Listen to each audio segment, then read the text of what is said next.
ప్రియులారా, మన ప్రభు అయిన యేసుక్రీస్తు నామములో మీకు శుభోదయం. ప్రభు సమీపంగా ఉన్నాడు. అనుదిన ఆత్మీయ ఆహారం జూన్ 23 సోమవారం.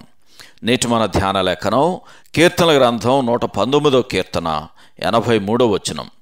నేను పొగ తగులుచున్న సిద్ధెవలెనైతిని, అయినను నీ కట్టడలను నేను మరచుటలేదు. వ్యాఖ్యానాంశం పొగ తగులుచున్న ద్రాక్షారసపు సిద్ధే. వ్యాఖ్యానాంశం పొగ తగులుచున్న ద్రాక్షారసపు సిద్ధే. వ్యాఖ్యానం: కీర్తనాకారుడు 119వ కీర్తనలోని 22 భాగాలలో దేవుని వాక్యం పట్ల తన మక్కువను ప్రకటిస్తున్నాడు. అదే సమయంలో ప్రతి విభాగములో దాని ప్రత్యేకమైన అంశం కూడా సంక్షిప్తంగా వివరించబడుతుంది. విశ్వాసము, కష్టాలు రెండూ తెలిసిన విశ్వాసి యొక్క వివిధ అనుభవాలు ప్రతి విభాగంలోనూ సంగ్రహంగా వ్రాయబడుతూ ఉన్నవి. నేటి మన ధ్యానలేఖనం తీసుకోబడిన ఈ విభాగములో ఎడతెరిపి లేని కష్టాలను భరించడం ఎలా ఉంటుందో వివరించబడుతూ ఉన్నది. మనం మంటకు దగ్గరగా నిలబడితే దాని పొగ మనలను ఎంతగా ఇబ్బంది పెడుతుందో మనకు తెలుసు. ఇంకా చెప్పాలంటే మాంసపు ముక్కకు పొగ ఏం చేస్తుందో మనకు తెలుసు. కొద్దిసేపటిలో అది ఎండిపోయి ముడుచుకుపోతుంది. దీన్ని ఉద్దేశపూర్వకంగా చేసినప్పుడు ఈ ప్రక్రియ ఆహారాన్ని చెడిపోకుండా నిరోధిస్తుంది.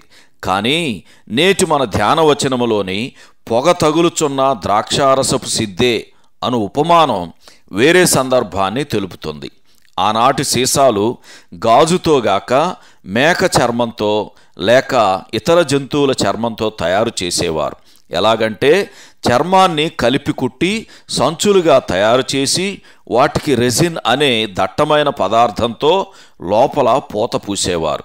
జాగ్రత్తగా వాడుకుంటే ఇలాంటి తోలుతిత్తులు దశాబ్దాల పాటు మన్నిక కలిగి ఉండేవి.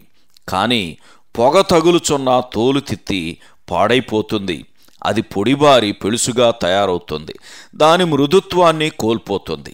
అది దేనికోసం చేయబడిందో ఆ పనికి అది పనికి రాకుండా పోతుంది.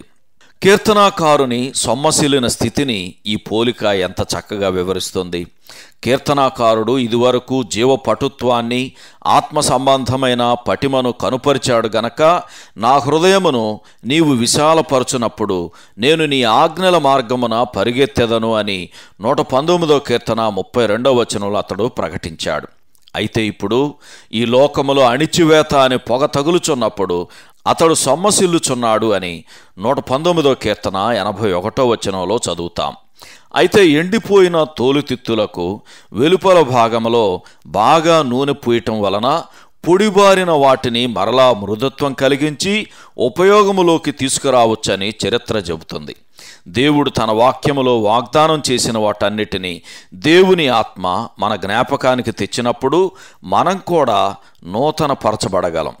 ఒకవేళ ఇంకా కష్టాల నుండి విడుదల కోసం మనం ఎదురు చూస్తున్నట్లయితే ఎన్నడూ విఫలం కాజాలని దేవుని గుణలక్షణాన్ని ధృవీకరిస్తూ, నీవు నియమించిన శాసనమును నేను అనుసరించినట్లు నీ కృపచేత నన్ను బ్రతికింపుము అని కీర్తనాకారునితో స్వరం కలిపి మనం కూడా పలకవచ్చు.